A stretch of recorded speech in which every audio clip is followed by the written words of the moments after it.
impressive good start what I'm seeing so far. Yeah, so how does one at this level improve that positioning? What is something that he's either doing or not doing that is preventing him from being peak in that way? So wall riding is actually a massive thing that you need to be using. I can give a good example. So on control tower, I believe on Lijiang, as you're coming into a point, there is a pillar in like the hallway.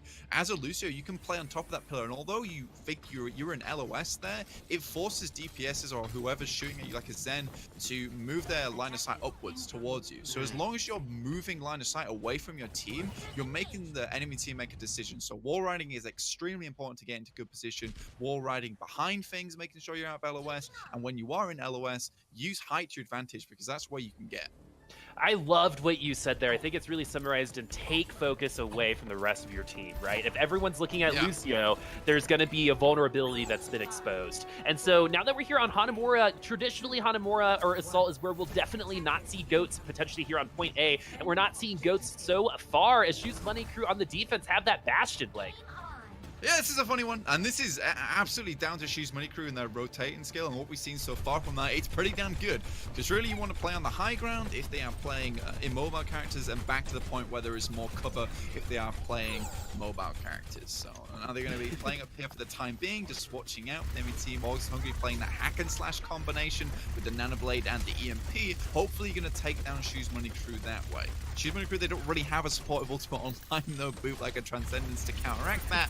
So Orgless Hungry, they're just sitting pretty for the time being. Shoes Money Crew just hoping that they're unable to break through the wall, and Poly putting up a pretty good wall, making things interesting for them during this fight as JK is going to get hacked, so it's going to have to wait for the shield for a little while longer as there are going to be trades going. So arguably the most important damage dealers on both sides are now off of the field. The wall is going to protect the rest of Shoes Money Crew. There is a hack onto Slurve, and that's not going to be a huge deal. The grenade is going to come out eventually. I do believe it was still on cooldown, as Shoes Money Crew are still going to be on this defense. Yeah, the problem here, though, is that the Bastion is going to be cut off. It doesn't really matter, though, because the rest of Shoes Money Crew, like, we don't need the Bastion. The Bastion was never the true concept in It was this, a red herring. Session. It was a red herring, after all. Our real machine gun is in barbecue. But if we go to the beginning of that fight, I'm actually very impressed with Henningsen. He drops down a perfect bubble to basically split the healing off from Mouse on the Bastion in the beginning, so Slur's not able to heal him, and Gustav isn't able to see him towards to get that arm pack off. So very well played to Henningsen there, and the rest of his team followed up perfectly. Now, because they're playing the Sombra, Henningsen's got to be a little bit more careful jumping in, especially with the Primal Rage now. His wings can basically be clipped. Oh, we do have a self-destruct. No, he's hacked! He's Kakashi is hacked right now, so he's unable to do anything. He's getting close to that Drag Blade. He's going to unsheath it once he gets it. That's exactly what we're going to see. Oh! He's gonna die immediately. Oh, man, that's like running straight into a wall. It reminds me of like the Wile E. Coyote, right? Chasing after the Roadrunner. He goes through the painting, then when he tries to go through the cave, he hits right smack from the side of the mountain. Yeah, that is absolutely that's very, very sad. All in all, I think the hack came out at a perfect time though. Mao's once again playing extremely well, and then obviously Kegasi decides to pull out the wet noodle at the after the nano runs off, doesn't really do anything from there. But Shoes Money Crew, they're holding on, 1 minute 28 remaining. There's not a lot of time left. Oh, EMP coming from Orgless and Hungry, though, making things interesting for it, but Mouse was not EMP'd, so Orgless is going to be having 3 members being hacked at this point. Shoes Money Crew still ahead in terms of numbers, and something I also want to point out is this time around, Poly is on that May. They decided Mouse was a little bit more valuable on that Sombra. Yes, exactly. I think the Sombra is actually huge here as well, and for reasons we saw that, because obviously when you see Kegasi, he gets hacked up, he can't really do anything, so if you can get perfect hacks onto this mobile team and make them suddenly immobile, it's very easy for Poly, Slur to hit these targets and take them out of the equation, basically. Yeah, because Poly does have a Sombra, so this is definitely a look that that looks good so far, and something I hope that they keep practicing. As Shoes Money Crew are coming in with a slight ultimate advantage as well. The Orgless and Hungry supports are struggling to get to those ultimates, and with Henningsen hacked, it's going to be a little bit harder for him to do anything as well. Shoes Money Crew do lose Mouths, but there's a kill on the other side, and that's onto Tong, and you need that Lucio to break in through this point. Sombra does get back to point very quickly. In comes the Delta Stroke, doesn't find anything. There will be a Blizzard to stall this one out. Slow down Orgless Hungry. The Nano is out, and the Blizzard is not out quite yet. It's going to happen right now. The self-destruct for Barbie is available as well, is deciding not to use it, as I think Shoes Money Crew may have told themselves that they're going to lose this point, and Barbie wants that self-destruct for point B, so Orgless cannot snowball there. Yeah, Mounds really need to stick around there. The EMP was almost vital to holding on to this point for as long as possible, because the EMP basically dissuades the dive and disengages Shoes Money Crew so they can reposition with the Orisa. Now they kind of have to switch things up when they come to point B. Orgless and Hungry, however, they have not too many ultimates online. They did have to use everything just then, so there's not going to be a full snowball here. They will just have to run into the EMP. You know, I like Barbie, like, just in case, we have to have that, just in case, because Orgless could get a pick somehow. You know, volleys do happen and can pick people off and open up points, just like snipers used to do back in the past, but we're not really seeing that right now, especially with an Orisa on the side of Shoes Money Crew, because everyone's going to be hunkering down behind that shield, as we do see Henningsen go right into the back line, EMP into 3 for Orgless and Hungry, and Tong was actually slept throughout that entire process, so he has been slept and now hacked throughout the entire first push onto B flank. This is feeling bad, man, for Orgless and Hungry. Yeah, they have to back out. I can only imagine that JK would switch here back over to the Ryan, as you see. The reason he holds on to that is because Bongos is such a fight-winning ultimate, right? I think there was some ridiculous study done where it's like 70% of fights are won when you drop down Supercharger. So yeah, he holds on to it for that reason there. Yeah, exactly. The universal language, man. It's we are the world, right? Michael Jackson would approve of the battle bongo for sure. Yeah, the battle bongo. Yeah, I love it. I love it. And so the wall's gonna miss everybody. Orgless and Hungry are gonna make it onto the objective, and JK's gonna drop onto the low ground, so he's still favoring the high ground. That's gonna be that Anna. The Grandma Juice is gonna be going down onto JK, who doesn't even need to shield from the self-destruct, as it did pretty much no damage. Zarya is frozen from a Polly. This is a good fight for Shoes Money Crew so far, as the Blizzard does come. But as I say that, 2 casualties from Shoes Money Crew, but this is Assault, so the spawns are going to be at their favor, and the picks coming from Shoes Money Crew may just be enough for them to hold, even though they are here at a numbers disadvantage. Oh my lord, get out. That's not okay. But Polly's actually found 2 massive picks there. Finds the Zenyatta as well as the Zarya. Needed both of those characters to continue to snowball on this point right now. If you lose the 30% extra damage and your hyper carry in the Zarya, there's no way that you are holding onto that point. The good news is, guys, is that Orgless and Hungry did find a tick there. The good news is half glass full type of person playing. I love it. But now Polly's got to find more than a couple picks. He's going to try to get back to that Blizzard, and he just used it in that last fight. May's ultimate is very hard to charge. It's on it's not hard. It's one of the slower ones to do it with, and already at 90% coming into this next fight. Orgless and Hungry do have that Graviton Surge self-destruct combo, the bigger bang, at their disposal, and that has changed things for teams in the past. But what needs to happen for them is they got to get rid of that Reinhardt shield in order for it to be effective. And what we've seen so far is that the Graviton self-destruct sequences from Orgless and Hungry just aren't all that great. Well, this Earthshatter was pretty great coming from Shoes Money Crew, if I say so myself, as they're going to get 3 more picks. Yeah, JK Law kind of redeems himself from the last fight. He charged at Berglund, who he thought was frozen, got out of it, and did a sidestep, and JK Law basically went all the way to the other side of the map and just got picked up there. So he's like, I must redeem myself with a big shockwave, which he does, which saves Shoes Money Crew time, and more importantly, it saves them ultimates. And so they do have that Blizzard, which is one of the best defensive ultimates, especially on Assault. Orgless and Hungry, though, coming in with some things in their back pocket. They really are going to want that sound barrier to come online with 39 seconds left. If they do take some poke from Shoes Money Crew, that will be available for this last fight. Depends how patient they want to be and how they... Oh, no, that is a bad call from God's side. That is not okay. That's a 6v5 now for Shoes Money Crew. Diva's going to get locked out from the wall. At least she's able to boost away. That was a bad idea. If I was Shoes Money Crew, I'm not, because I'm not a pro game. I probably would push this. Wow, okay, Leah dead, so you're not getting out. Nice. No, gonna get frozen. It's gonna have to push back and try to get some heals, so the Diva's gonna be unavailable for the next couple seconds. Polly also still has that ultimate. The Transcendence is gonna escort the rest of Orgless and Hungry, but that means they're not gonna have a defensive version of that ultimate. Flur's gonna get the first kill. 6v5 now for Orgless and Hungry, who do drop that sound barrier. Earthshatter's gonna be the last thing at their disposal, and it's not gonna find anything as Blizzard's gonna come out for Shoes Money Crew. No more ults on the field. Orgless and Hungry are in a position where there might not be any more bodies on the field, and that's the future that we're seeing right now, as the D-Mac is gonna go down. Shoes Money Crew looking like they're gonna stop Orgless and Hungry with 38.2% on the table. No, but at all. The fact that you'll make it past point B is pretty upsetting for Orgless and Hungry. Shoes Money Crew got to be feeling good about that one. I think the main issue there is that Poly gets every single EMP, every single Blizzard out there. Now, that shouldn't ever happen. And especially, so let's just drag it back a little bit. Let's rewind. Mouse actually uses the Graviton outside. So now there's nothing else for that D.Va Matrix to do there, critically, ultimate-wise, is to eat that Blizzard.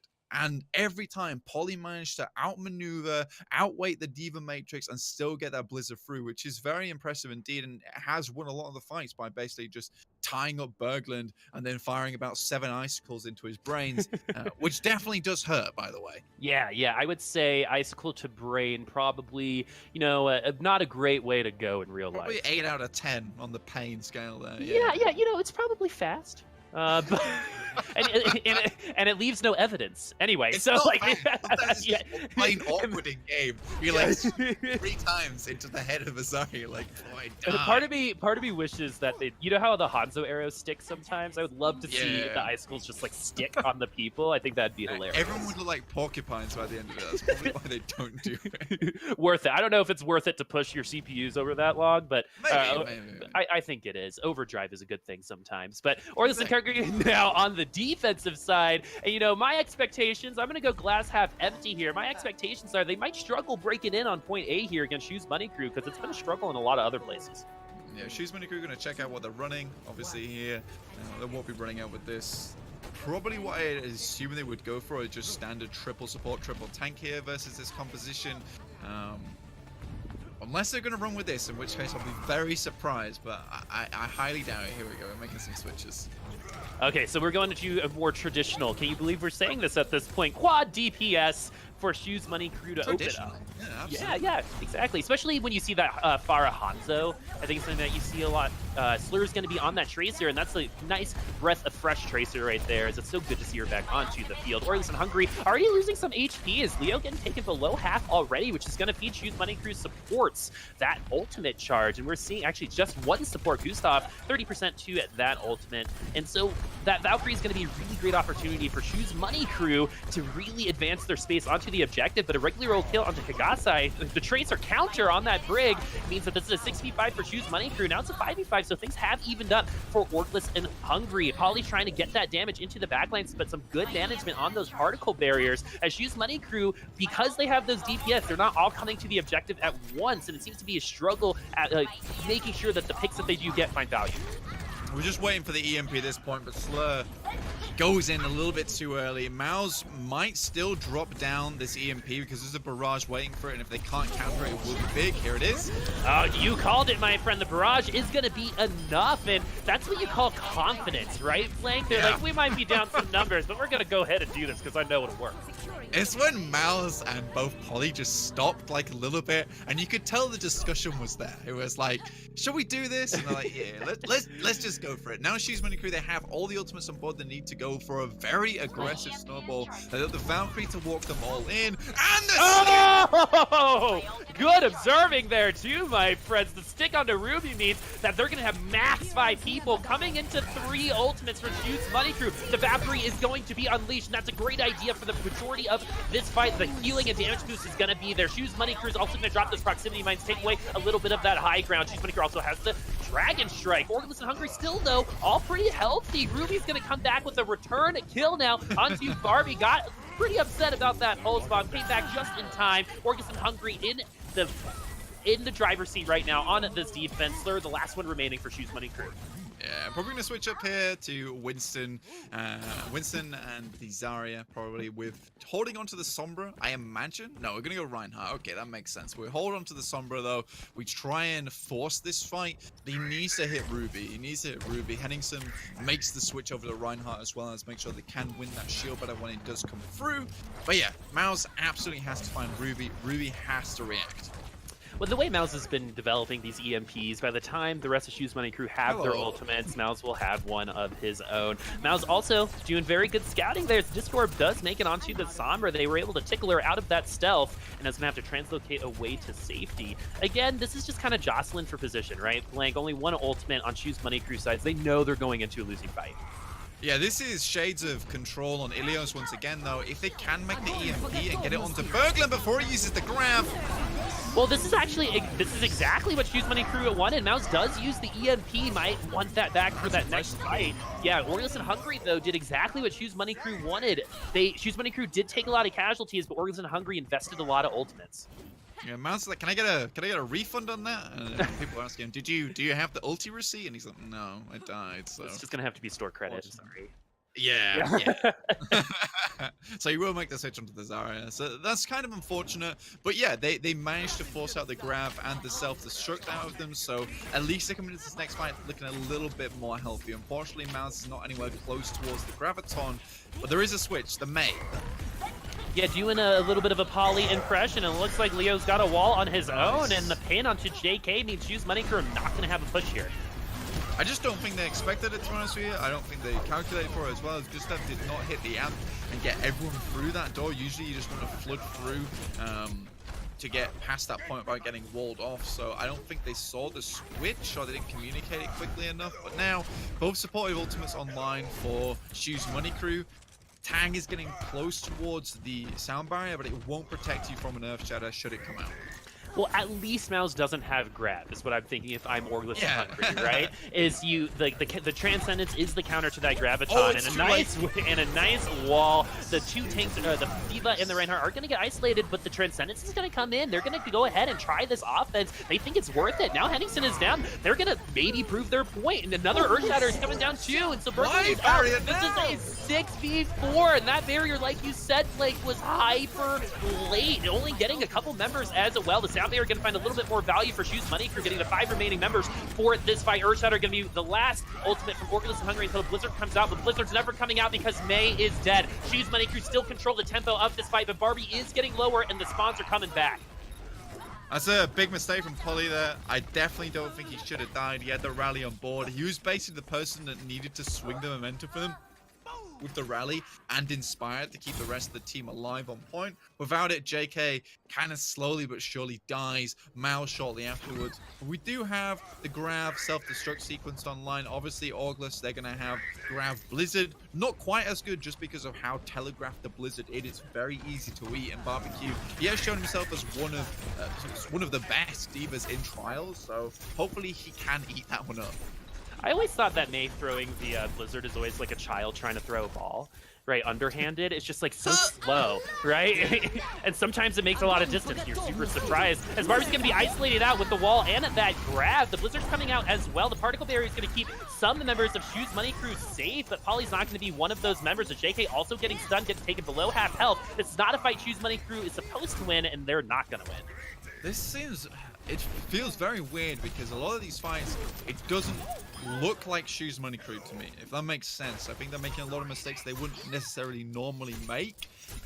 They made a very good rotate in. Yes, they got JK Law and Barbecue into the point, and then they have everyone come through main. That seems smart to me. But Barbecue wasting the self-destruct sequence like that after he knows that he's been caught out by the wall, that just seems like an overinvestment to me. Like he's over-eager to get that self-destruct off.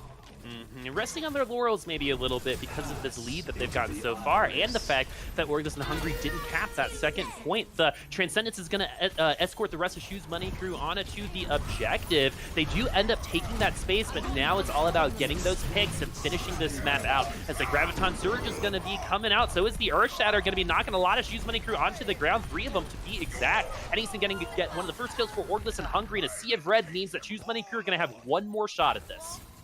Yep, and no Graviton, only the Reinhardt Shadow on the board. And something we had a quick conversation about earlier was that JK Law, he is hot stuff on that Winston, but when he goes to Reinhardt, he's not as good. Henningsen's kind of put him to shame at the moment. There was a really nice boop onto Henningsen as well. I think that was either from the whip shot or the boot from Gustav, but that gave all the time in the world for JK to get that shield up again. The wall is out. This is the perfect moment for them to make their way in. Yeah, they know that the cooldown is there and May actually taking below half health, but unfortunately there's actually no defense matrix available for Shoes Money Crew, and this is going to be a big deal as the Blizzard's going to come down and freeze a lot of them out as 2 kills for Orgless and Hungry come down, and they're unable to believe it. Do the point. Orgless and Hungry exceed expectations, or maybe Shoes Money Crew went below expectations here on Hanamura, but in the end, Orgless and Hungry do get that map win. Shoes Money Crew up 2-1. Yeah, it feels like sandbagging to me, to be quite honest. I think Shoes Money Crew could do far better than that. Yeah. I don't think that is anywhere near their That's a their very actual... like eyebrows up kind of game, right? Like yeah, what? yeah, very confused. Both my eyebrows in my hairline at some point. It's literally a crazy game. I definitely think the Shoes Money Crew should have taken second point.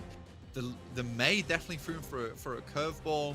There were some very good moments from Orgless and Hungry, though. They did seem a lot more calm, and we said that they were challenging the dominant team of Shoes Money Crew earlier. Now they're taking maps off them. We said that this had to be clean, and it's not. It really is not so far.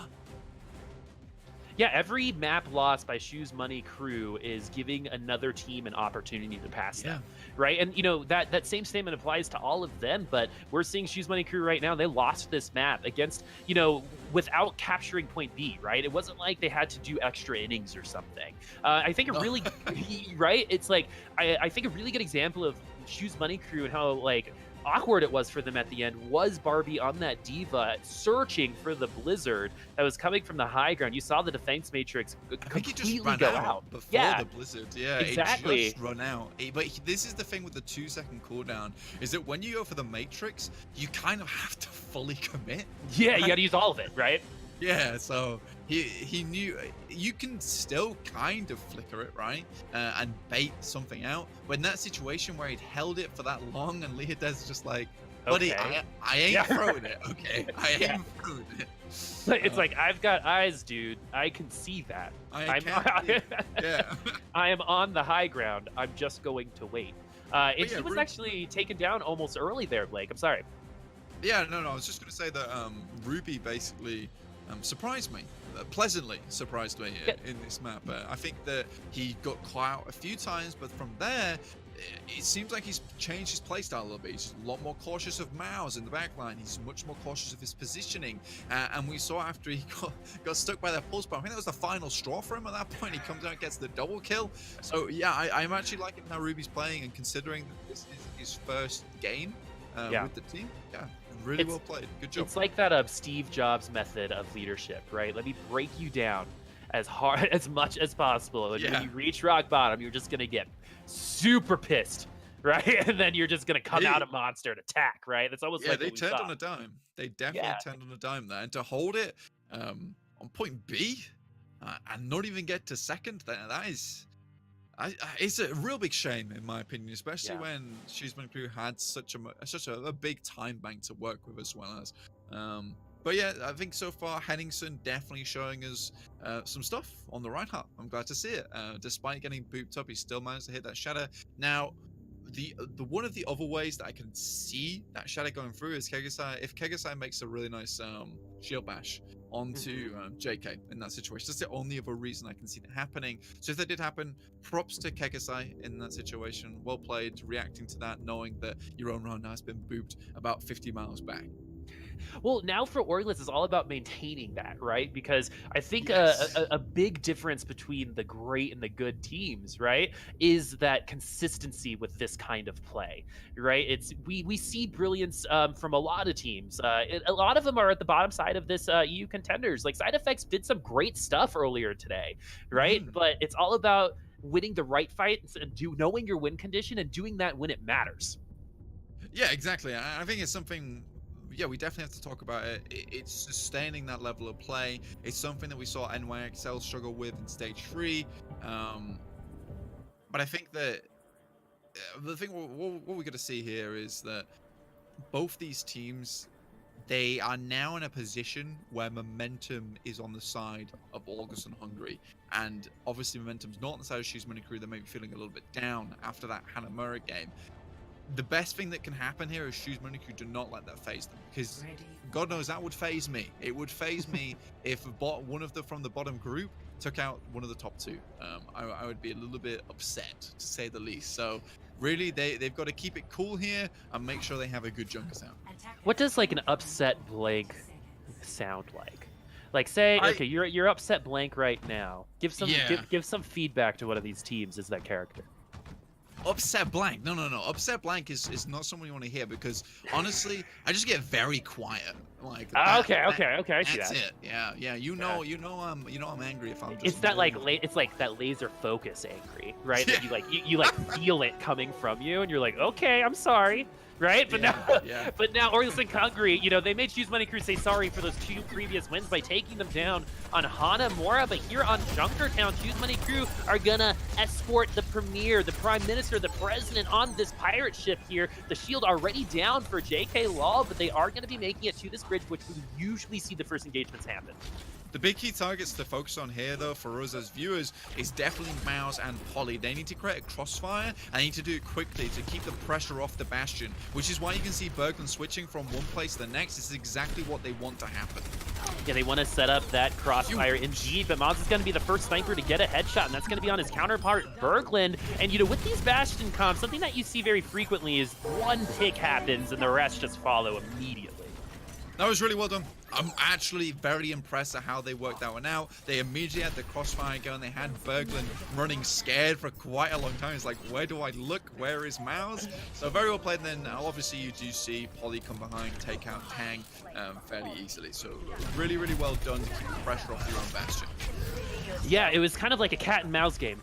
Right, Mouse was able to find the other Widowmaker's head. Is that what you're going for that? Yeah, I was going for that, and that's what you call swinging and a miss. But now Orgless and Hungry are going to try to stop missing here on this offense. Shoes Money Crew do know exactly where they are. The infrared sights are available for them, so Shoes Money Crew can do what they need to do. They can be patient, and make sure that they attack this in the best way possible. As Kagasai though getting Mouse out of the way. Mouse knew where he was coming from, unable to get away, but Ruby going down means that Orgless and Hungry still are not out of this just yet. A tank kill onto Berglund, but a DMAC going back the rest of the way means that this is pretty much even. Oh, and now the Genji is really pushing damage into Slur there. Henningsen getting the last kill there. Orgless and Hungry coming out slowly on this fight. Still no one really brutally winning this outside of Shoes Money Crew right now, especially with this res. Orgless and Hungry had a chance there, Blank. Yeah, they really did, but Shoes Money Crew, they're running with a lot of self-sufficient heroes. Obviously, Orisa is one of the best. She has a shield that she can dance in between, negate a lot of damage, as well as that Fortify, 50% reduction. It's really good for just sustaining as a main tank. Polly taking out Ruby like that once again. I praised him. Obviously, I shouldn't have done.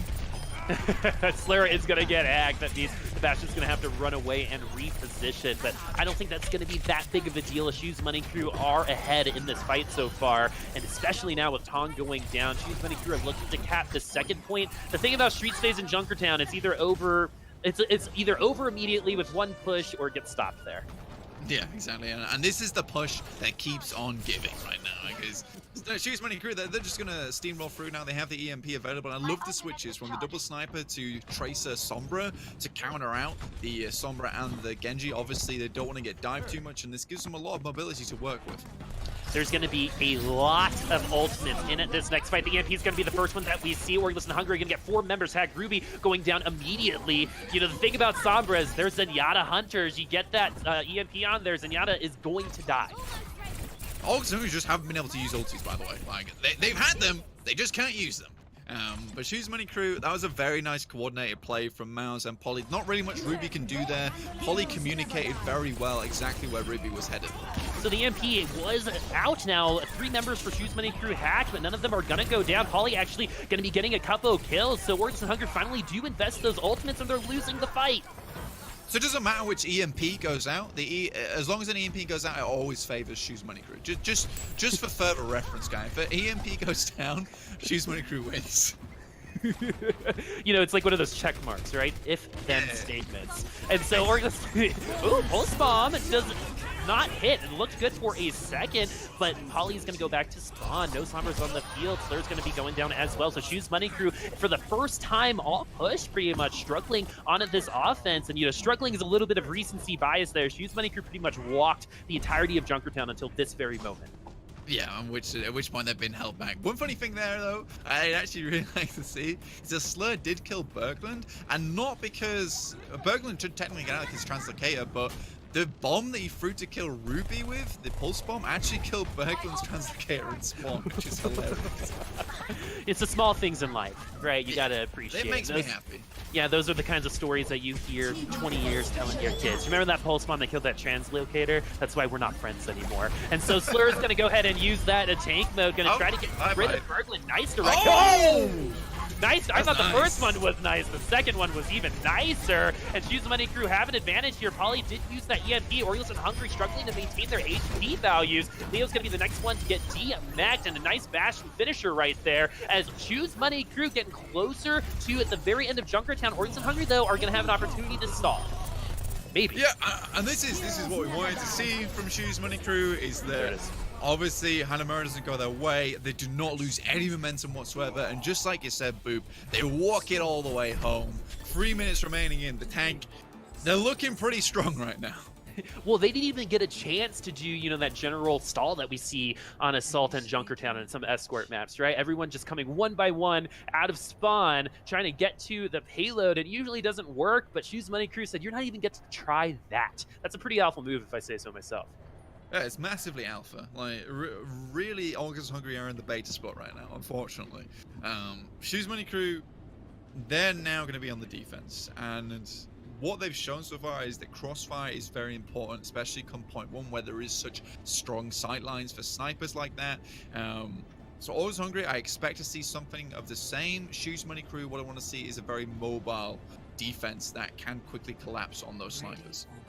Well, they're going to have to figure out that information first, so we might see some character changes out of spawn when they do identify the team comps that we're going to see. Shoes Money Crew on the defense, though, are going to use that double sniper. This used to be very prevalent back in the Overwatch League seasons when Junkertown was in the map pool. I feel like it hasn't been in map pools very recently, but this crossfire setup from Shoes Money Crew was the comp on Junkertown for a very long time. That is something I have never seen. The campfire made of literal limbs. Wow, that's super dark, dude. That's somber indeed. It looks like they ate a bunch of icicles. Yeah. 7 icicles to the head. Yep, yeah. they did. Yep, there it is. And then you just burn the bodies at the end. This has been a very dark cast so far.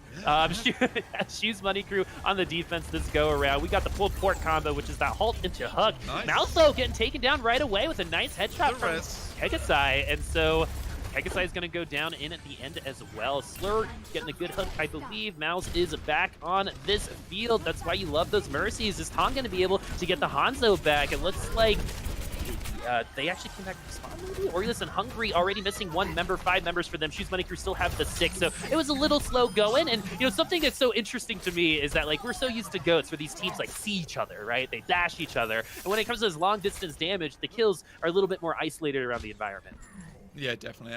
The problem here, though, is that JK Lol has gone down, and he's a not very slow guy. He's a very slow guy on the Orisa, right? So he's going to have a bit of a painful walk back, which means they do need to give Orgless Hungry a little bit of ground here. They will have this Dragon Strike, which will be able to split Orgless Hungry up, which is a moment for Mouse to find his bearings, maybe pick up a nice little kill in between. Yeah, I would hate to be behind Orisa on a sidewalk. The Dragon Strike is going to come down. Barbie's going to get D-maxed, but that's going to be the only value that they find so far, other than pushing some members of Orgless Hungry off of the payload. Kegasai still continuing his hot streak on to that Hanzo. You know, Poly trying to get a return kill there, but right now Orgless and Hungry definitely in control. They have the members, and Tong is in Valkyrie form right now, and so they're going to have that extra damage. They're going to have that healing per second. They're in a good position, but Supercharger is out, but not for long. That 70% is going to be a part of that 30% this time around, as I think they will end up losing this fight. But no, I might have spoken too soon, as Shoes Money Crew coming back now. And so, this is something that we see a lot in these two, with these two teams so far, is Orgless and Hungry coming up with an advantage, but in the end, waffling it to Shoes Money Crew. And you know what? That whole advantage comes down to Henningsen. That was one of the most insane halts I've ever seen, because he halted Poly mid-cast of the Dragon Strike, which meant, as you could see on your screen at the beginning of the fight, the Dragon Strike went far over the heads of Orgless Hungry. It didn't do any damage whatsoever because he was pulled up into an elevated position. So that's really crazy to me. So nice little play there from Henningsen. Yeah, nice little Hanzo versus Hanzo there. Poly gonna win that go around. 6v4 now for Shoes Money Crew, who are continuing the stalwart defense so far. And so again, Shoes Money Crew, it's not like their picks aren't happening. Orgless and Hungry are getting them a couple times. JK Lol has gone back to spawn, but they've been able to come back and maintain their presence on the payload. Yeah, and both ultimates down from both Henningsen and Ruby now. Shoes Money Crew, they've got a bit on the board. And Polly's had more dragons than I've ever seen in any fantasy, to be honest with you. I've seen Lord of the Rings, and Polly has thrown out more than I've seen in Lord of the Rings. Good halt there, getting that headshot onto Berglund. I believe that was the combo that we did just see. It's so good to see Widowmaker's back. There's just something so exciting about that headshot, that like burst of energy that you get when you see it, and how it opens up these points. Really good halt over the shield, and then the hook is going to be there as well. No kills, but definitely making them nervous. Henningsen going to be taken down by that self-destruct. Shoes Money Crew getting another good defense flank. Yep, 5 ultimates on the board as well. Whoa! Oh! Demon Matrix to save the life, but it's not going to save it from a stray bullet coming out from Mouse there. Well played. Oh my lord. Shoes Money Crew, 5 ultimates on the clock.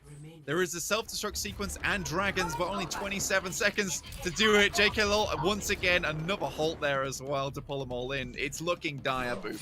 Yeah, the Roadhog, I think, oh no! Is that 4 or 5 hooks in a row? Slayer, I gotta ask you a little bit later. It doesn't matter what you're playing, you're getting kills. This guy doesn't even need a roll.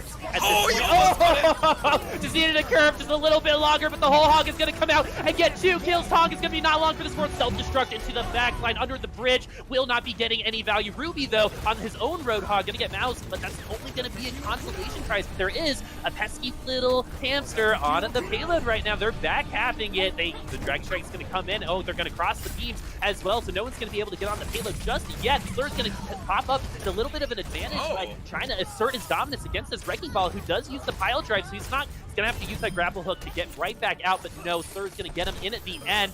Shoes Money Crew are in overtime. The overtime wick is ending. They do take the victory 3-1. I do want to reiterate, even though they did win, this is a little bit of a disappointment for them. It is, yeah, 3-1. It's not what they were looking for. They're looking for the 4-0, but that last map, that looked like a 4-0 map type of map to me. So we'll play to them. I'm enjoying what I saw from Orgless Hungry, though. And we discussed how they were challenging out this dominant team in Shoes Money Crew. I think that Henningsen is definitely a very bright spot for them. He played extremely well throughout. But I think, yeah, these players are playing for experience. And I think if you can see any of these guys, you're like, you know what, they might be good on my team, pick them up. Because they're playing very, very well in what is basically a mishmash roster that has been poached from before. And I think Shoes Money Crew, speaking of like poaching and getting new players, we talked about it before, right? The coaching is good, the new players have fit right in, so that is coaching right there. And so Slur, JK,